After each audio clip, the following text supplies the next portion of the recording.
Don't buy a house until you learn about the first-time homebuyer mistakes that can cost you thousands of dollars. Buying a house is such an exciting adventure, and buying your first home is even more special and such a great accomplishment. You should be very proud of yourself for seriously thinking about buying a house. But, yes, there is a but. There are some common mistakes that first-time homebuyers make that can lead to serious buyer's remorse and losing thousands of dollars. Even worse, these mistakes can make the whole process so difficult that you feel so drained, you get so frustrated, and before you know it, you're tempted to give up on your dreams of becoming a homeowner. Don't let that happen to you. You deserve to be a homeowner. Countless others have done it. They're not better than you, they're not smarter than you, they're not more blessed than you.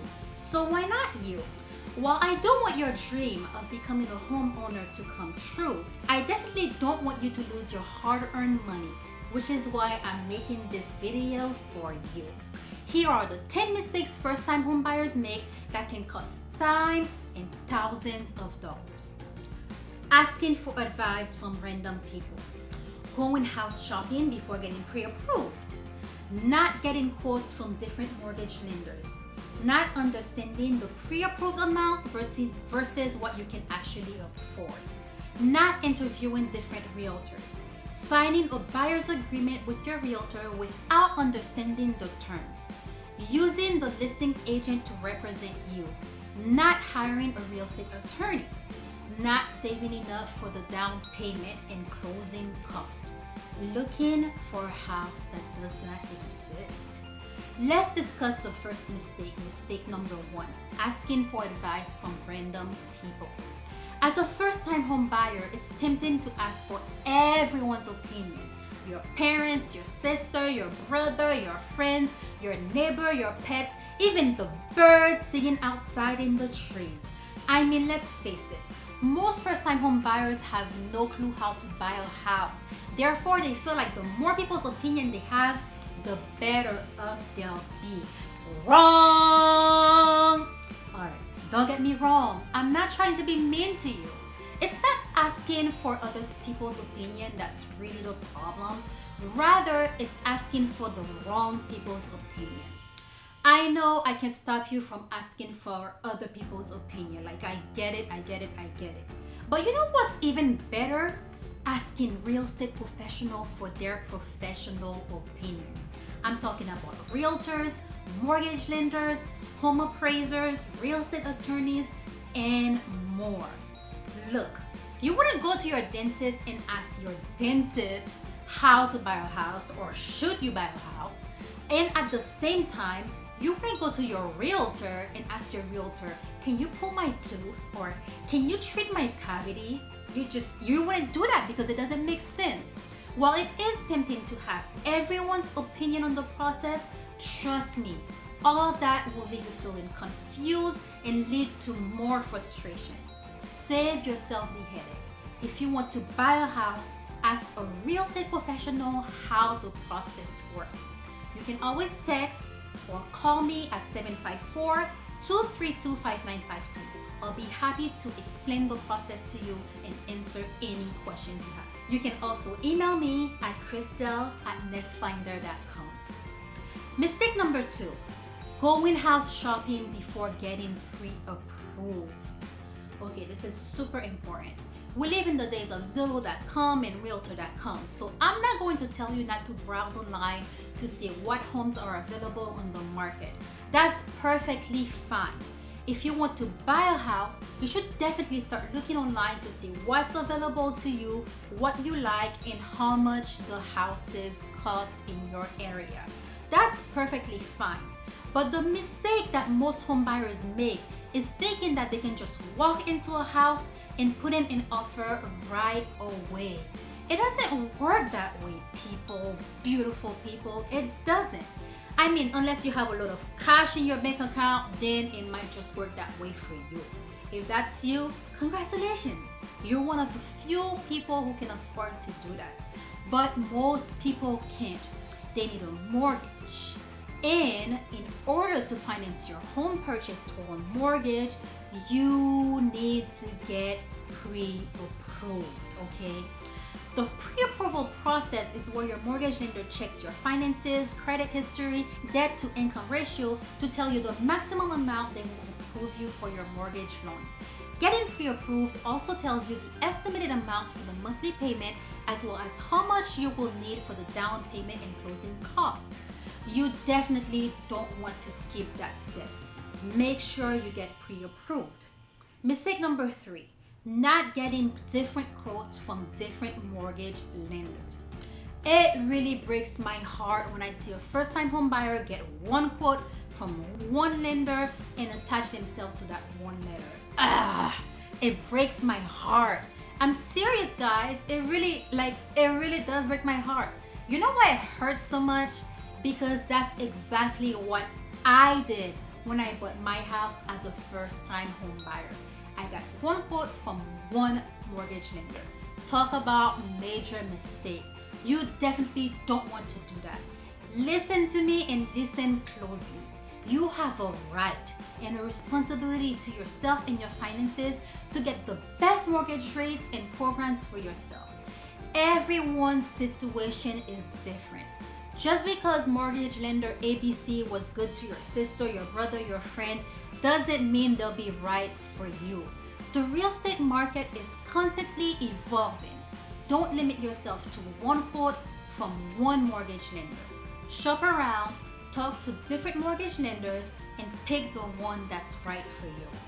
If you don't have a mortgage lender, call or text me at 754-232-5952 and I'll get you connected to some of the best mortgage lenders I know. You can also email me at krista@nestfindr.com and I'll provide you with the information. Mistake number 4, not understanding the amount you get approved for versus what you can actually afford. Okay, this one is a little tricky, but really it doesn't have to be. Remember, just because you're approved for $400,000 doesn't mean you should spend $400,000 on the house. Think about it. The pre-approval letter from your mortgage lender tells you the maximum amount you can get qualified for. This is the maximum loan amount that the bank will lend you to buy your house. But just because the bank is willing to lend you $400,000 doesn't mean you should spend all of it. Please, please, please, I am begging you. Take a moment to evaluate your wants, your needs, as well as your lifestyle, your goals, your motivation, and your financial situation. What type of house are you getting? What market are you in? Do you want a fixer-upper or do you want a house that's move-in ready? Do you want new construction or what do you want? How long do you plan to live there? And most importantly, how much are you comfortable spending on the total amount for the house and also for the monthly payments? Remember, the bank will pre-approve you for the maximum amount they are willing to lend you, but it's up to you to know exactly how much you feel comfortable spending for the house. Mistake number 5, not interviewing different realtors. Just like I recommend interviewing different mortgage lenders, I also recommend interviewing different real estate agents. Even if someone recommends an experienced realtor to you, you should interview them. Buying a house is not a one-day process. It takes several weeks, months, and sometimes it can take up to a year or more. And the realtor you choose to work with will have an impact on whether you have a huge smile on your face or your heart is heavy with buyer's remorse. Just like you don't want to settle for your house, don't settle for a mediocre realtor. Interview different realtors so that you can make sure you are working with the best real estate agent. Mistake number 6, this is important. Signing a buyer's agreement with your real estate agent without understanding the terms of the contract. This point is important. Listen closely. This is a very sensitive topic between realtors. Should they have you, the buyer, sign a buyer's agreement or not? First, full disclosure, I'm a realtor. On the other hand, I've also been a first-time home buyer, and both factors affect my opinion on the topic. First, let's discuss what is a buyer's agreement. In simple terms, a buyer's agreement is when you, the buyer, goes to meet with a realtor and the realtor says something like, "Hey, Mr. ABC or Miss ABC, I'm very happy to represent you and help you find your dream home. But before I start working for you, I will need you to sign this agreement that says what I will do to help you find your house and the nature of our relationship between myself, the realtor, and you, the buyer." All is well. All good, no issues there. The issue comes in the section of the agreement stating that you, the buyer, will buy exclusively through the realtor. And depending on the agreement you sign, this is strictly exclusive, and most of the times, the time period is not defined. That means there's no expiration date, which basically means that any property that you purchase, this will be your realtor. And even if you do find this property by yourself and purchase the property with another realtor or without a realtor, you might owe the previous realtor a commission. Even worse, let's assume that many years go by and you end up purchasing a house without a realtor. Guess what? Even though you buy a house without using the services of a realtor, you might owe the realtor that you signed this agreement with many years back a commission on the house you purchased, even though you didn't use their services at all. I mean, honestly, that part makes no sense to me, but it's a thing. Like, I'm telling you, it's a real thing. Here's another thing you may not know about.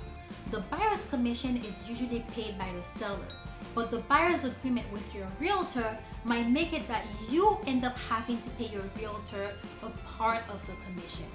How does that happen? Well, I'll explain. For example, let's say the buyer's agreement, your realtor charges 3% of the sales price. And then you go out, you find a house, you fall in love, fine, you're happy, your realtor's happy.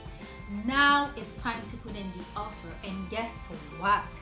The seller is only offering 2.5% commission to the buyer's agent. Hello, problem. Guess who might have to front the other 0.5% to your realtor? You. Yes, you, my friend, you. And guess what else? That 0.5% can equal to thousands of dollars. This is why, as a first-time home buyer, signing a buyer's agreement with a realtor without fully understanding the terms of the contract is a mistake. I'll be completely honest with you. As a realtor, at first, I thought it was a great idea to have buyers sign this agreement. Because guess what? It protects my time, my effort, and the wonderful work that I do to help my clients buy a house. And of course, the money too. Let's not lie about that. Let's be 100% honest here. But I am not making this video for realtors. This video is for first-time home buyers. And since I've been a first-time home buyer myself, my recommendation is that you do not sign a buyer's agreement with a realtor without completely understanding the terms of the contract and how they affect you. A lot of realtors might hate me for saying this, but honestly, the buyer's agreements I've seen going around protect the realtor's interests more than they do yours. I will do another video about the buyer's agreement because there are times when it might make sense to sign one. But for this current video, if you are a first-time home buyer, I only recommend that you sign a buyer's agreement with a realtor if you have a complete understanding of exactly all of the terms in the contract and what you are signing for. Otherwise, if you don't have that understanding, stay away from it. Mistake number 7, using the listing agent to represent you.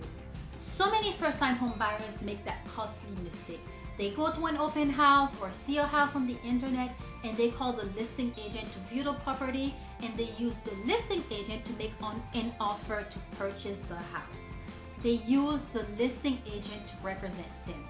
Look, first of all, the listing agent represents the seller. While you may think you're getting a better deal and that it will be easier just because you're dealing with one agent for the whole transaction, if it's a great realtor, you might just be, I'll be honest, it might be better for you. However, most times that is not the case. It just isn't. But either way, why risk it? This is a real estate transaction with many legal documents, and you don't want the person who's representing the seller to also represent your interest. How can you guarantee that you will get equal care and attention? Not to mention, if things start to go wrong, and believe me, things do go wrong, the listing agent first and foremost is responsible to sell this one specific house. Yes, they can represent you to buy another house if it comes to that, but their first priority is to sell this current house that they listed. As a first-time home buyer, be sure to get proper representation for yourself. Get your own realtor who will represent your interests in this real estate transaction. Mistake number 8, not hiring a real estate attorney to review your legal documents. Listen, this is perhaps the most important part in this entire video. Get a real estate attorney. From the moment you are getting ready to seriously consider putting an offer on a house, you should have a real estate attorney ready to review your file. A real estate attorney has a completely different role from your realtor. While the realtor will input the information in the contract and complete any addendums that required and navigate you through the process, only a real estate attorney can advise you on what specific legal actions to take regarding real estate law. Also, the real estate attorney can represent you in the court of law if you need expert legal representation. It's crucial that both buyers and sellers have a real estate attorney to review the legal documents that will be signed during the transaction. For most people, buying a house is the biggest financial investment of their lives. Don't cut corners when it comes to having your legal rights represented. As a first-time home buyer, you should always, and I mean always, have a real estate attorney review any legal documents you sign. Mistake number 9, not saving enough for the down payments and closing costs. Guys, this one should be a no-brainer, but I keep having to repeat it. Unless you have a VA loan, you will have to put some money down. You will also have to pay for the closing costs, which can add up to another 3 to 5% of the sales price, and sometimes even higher. When you get the pre-approval letter, be sure to ask your mortgage lender to provide you with an estimate of how much you will need to put down, and this amount should include your estimated closing cost as well. Mistake number 10, looking for a house that does not exist. Like, I wish I didn't have to say this, but we all know what I'm talking about.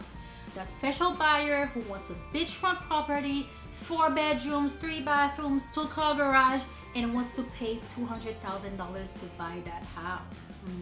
Okay, let me know when you find this house, because as far as I know, in today's market, this house does not exist.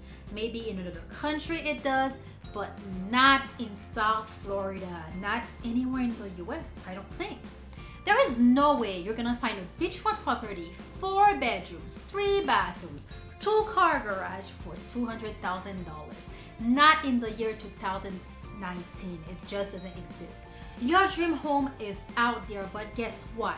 Your dream home is also tied to how much money you got in your wallet. While it's perfectly okay to dream big for your house, it's not okay to have unrealistic expectations about the market. The market is the market is the market. Your dream home is out there, and you definitely will have to pay to get it. Point blank, period. I hope you enjoyed this video and learned about the 10 mistakes first-time home buyers make that cost thousands of dollars, so you can avoid them. I'm Crystal Beauvoir with the Nest Findr team at Coldwell Banker, and exceeding your expectations is my only priority. Happy house shopping. I wish you much success and happiness as a future homeowner. If you're thinking about buying a house, call or text me at 754-232-5952. You can also email me at crystal@nestfindr.com. I'd love to help you. Thank you for watching. If you found this video helpful, be sure to hit the like button, subscribe, share, comment, and let me know what you think and what next topic I should discuss.